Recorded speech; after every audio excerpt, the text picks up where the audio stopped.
오늘 아침에는 사무엘서 6장부터 10장까지의 말씀을 통해서 하나님만이 왕이신 시대를 살아가는 이스라엘이란 제목으로 함께 하나님의 말씀 나누도록 하겠습니다. 언약궤가 블레셋 땅에 머무르는 동안 하나님께서는 아무 말씀도 아니하셨지만 그렇다고 해서 침묵하신 것은 아니었습니다. 사람의 손이 닿지 않아도 하나님께서는 스스로 자신의 영광을 드러내셨습니다. 다곤 신전은 무너졌고 블레셋 온 땅에는 설명할 수 없는 재앙이 임했습니다. 결국 블레셋은 언약궤를 감당하지 못하고 소 2마리에 실어 이스라엘로 돌려보냈습니다.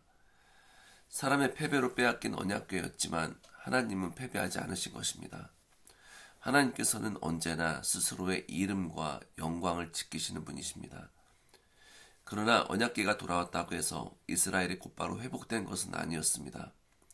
하나님이 임하시는 자리, 하나님이 거하시는 언약궤가 있음에도 그들은 여전히 마음으로는 하나님께로부터 멀어져 있었습니다. 그때 사무엘은 이스라엘에게 한 가지 요구를 합니다. 너희 마음을 하나님께 향하라는 것입니다. 하나님께서는 하나님이 주신 어떠한 대단한 상징보다도 반드시 그 본질이신 하나님 자신을 붙들라고 말씀하십니다. 외형보다 중심을 돌이키라고 사무엘은 하나님의 마음을 가지고 외쳤습니다. 그러자 온 백성이 미스바에 모여 금식하며 눈물로 회개하기 시작합니다. 이처럼 회개는 단순히 잘못을 인정하는 것을 넘어서서 자기의 마음의 방향을 바꾸는 것입니다. 사람이 아무리 멀리 돌아섰었다 할지라도 다시 하나님을 향해 고개를 드는 순간 그 해답은 이미 시작됩니다. 그들의 회개에 하나님께서 조용히 응답하셨습니다. 블레셋이 다시 공격해 올 때에 이스라엘은 과거처럼 언약궤나 다른 상징물을 의지하지 않았습니다. 그들은 하나님께 부르짖었고 하나님은 그 응답으로 인해 큰 우레소리를 보내셔서 블레셋을 물리쳐 주셨습니다. 이것이 바로 회개한 백성에게 임하는 은혜의 방식입니다. 하나님은 회개한 마음과 가장 가까이 계십니다. 그러나 시간이 흐르면서 이스라엘의 마음에는 또 다른 바람이 생겼습니다. 주변 나라들처럼 우리도 왕을 세워달라는 것이었습니다. 사무엘은 이 요구를 듣고 마음이 아팠습니다. 하지만 그보다 더 아프셨던 분은 바로 하나님이십니다.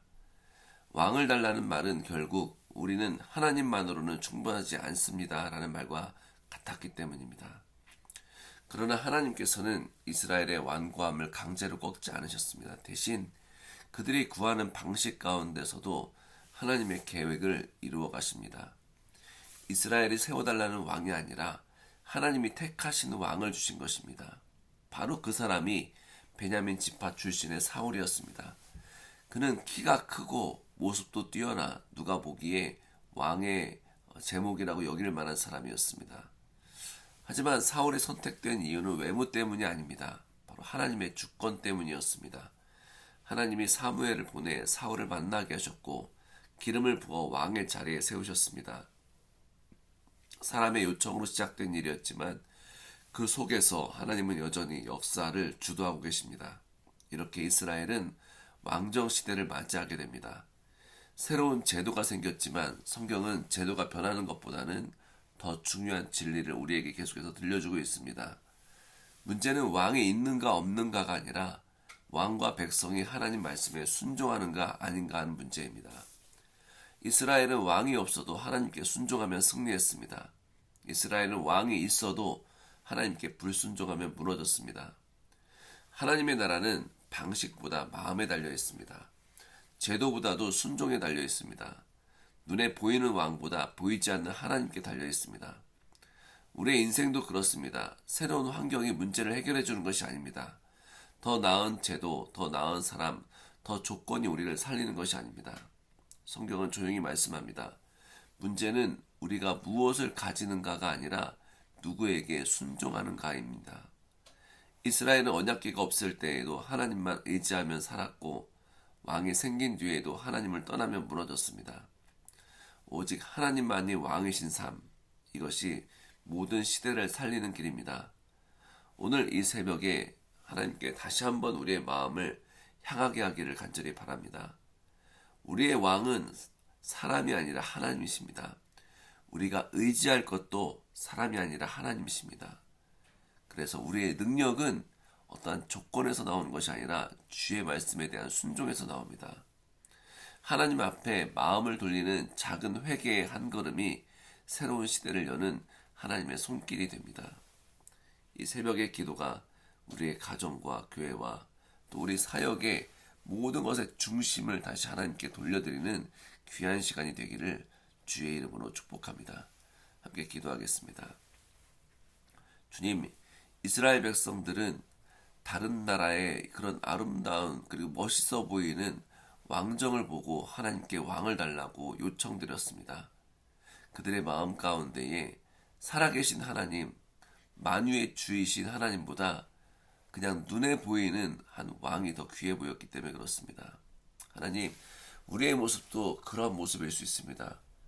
우리 살아계신 하나님보다 눈에 보이는, 눈에 보기에 화려한 그런 것들을 따라가는 인생이 될 수 있다는 것입니다. 하지만 하나님, 우리가 그런 어리석음 가운데 있다 할지라도 다시 한번 마음을 돌이켜 하나님을 바라보게 주님 인도하여 주옵소서.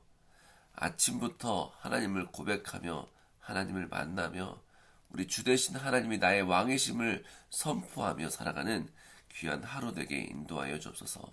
그래서 나의 하나님 하며 계속해서 주님을 부르짖는 시간 되게 하여 주옵시고 우리가 계속해서 걸어가는 그 발걸음마다 반드시 하나님이 기뻐하시는 발걸음 되어서 우리 인생이 내가 이끌고 가는 인생이 아니라 하나님이 이끌고 가시는 하나님이 책임지시는 놀라운 삶으로 인도하여 주옵소서.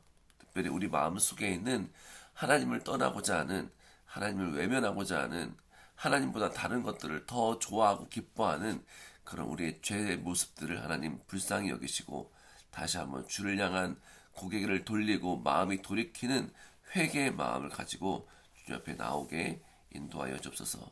그래서 우리의 가정과 이 사회와 우리 교회와 또 이 나라와 이 민족이 다시 한번 하나님 앞에서 하나님을 기뻐하시는 인생을 살아가다가 하나님의 나라가 놀랍게 임하는 그런 축복을 주옵소서.